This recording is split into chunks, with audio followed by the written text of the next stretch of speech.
Hey guys, so I just watched the 5th episode of Season 1 of What If, and it was a total mind trip of an episode. This was the big reveal of Marvel Zombies in animated form, and it didn't disappoint. It was definitely a much more action-packed episode than the previous 4 episodes that we have seen so far, and there were a lot of different Avengers scattered throughout this experience. So we heard from Sebastian Stan and Evangeline Lilly and Mark Ruffalo, and there were some sound-alikes for Captain America and Spider-Man and stuff. Everybody did a great job, though, and it was really cool to sort of bring the band back together and have like a mini Avengers movie that takes place between Infinity War and Endgame. And there's some sequences in this episode which are a twisted mirror reflection on stuff that we know from the MCU films, just like every previous What If episode. And I think what we're feeling with these first episodes in this first season of the show are some of the restraints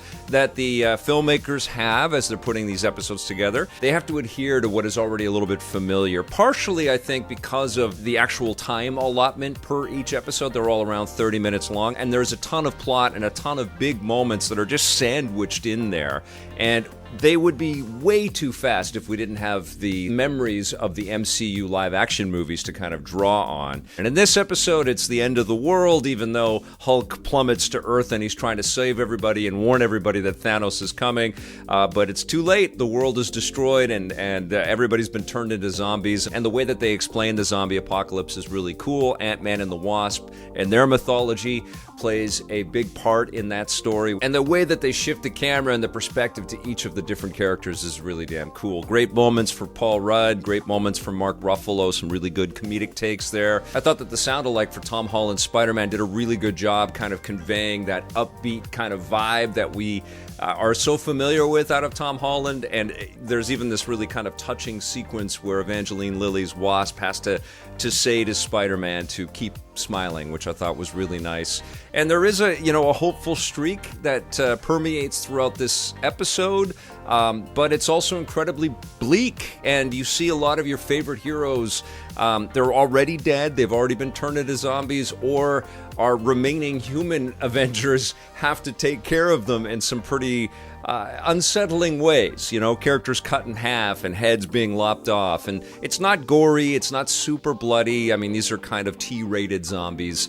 But it's effective storytelling, and it's creepy, and it's so well animated. I mean, it's just a gorgeous, gorgeous show. All of these episodes have just been gorgeous, and I love that there's this kind of adherence to what we see in the live-action format for the Marvel Universe, and the comic book kind of vibe as well. And there's some, touches of some of the Saturday morning stuff that we've seen, but it's all obviously much more expensive and much more finely detailed and fine-tuned. You're never, missing frames of animation with this. It's almost rotoscoped in some ways, but it's not a one-to-one recreation of these actors' faces. There's a little bit of interpretation and a little bit of the show claiming ownership on the characters rather than just making the actors, which I think is a smart move.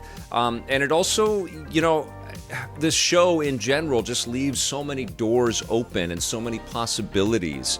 Again, we have a cameo from Chadwick Boseman in here, which is particularly heartbreaking.